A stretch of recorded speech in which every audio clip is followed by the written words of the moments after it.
Ogletree.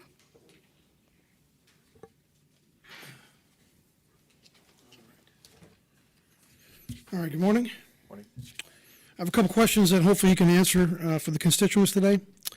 With Tom Williams' lawsuit accusing the commissioners of firing him essentially because he was the whistleblower, much focus surrounds the likelihood that this board attempted to keep this from the public. So let's consider the obvious, the changing of the meeting schedule. The commissioners initially discussed in January the possibility of moving the Wednesday public meetings to the evening to allow more constituents to attend and participate in county government. The commissioners again raised the topic May 19th, confirming the change on May 26th, with June 2nd to be the first 6 p.m. evening meeting. Is it any coincidence that the schedule was abruptly changed back to mornings beginning August 3rd, the day Mr. Williamson was fired and Michelle's misconduct was made public? There was no announcements made in the July 21st or 28th meeting minutes. I checked that. So I got to ask, what changed and why? I think it's pretty obvious. I think we know. Most voters work during the day and they can't attend. So when can we return to evening meetings? I'd like an answer for that, please. Otherwise, it may appear that this board doesn't value the opinions of those they represent. Next, how long must the voters wait for Michelle's promised response? On August 11th, she read the following prepared statement.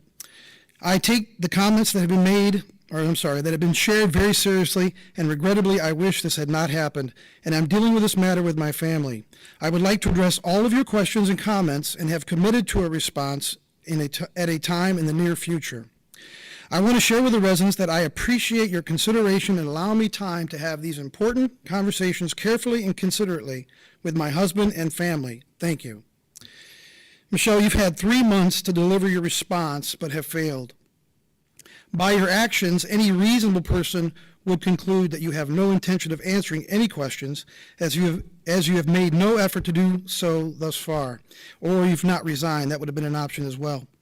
You asked for time to discuss this with your husband and family, suggesting that this should be a private matter, and I think everybody agreed. But because of your silence and reluctance to resign, we are forced to address these questions in this public forum, on social media, and in the newspaper.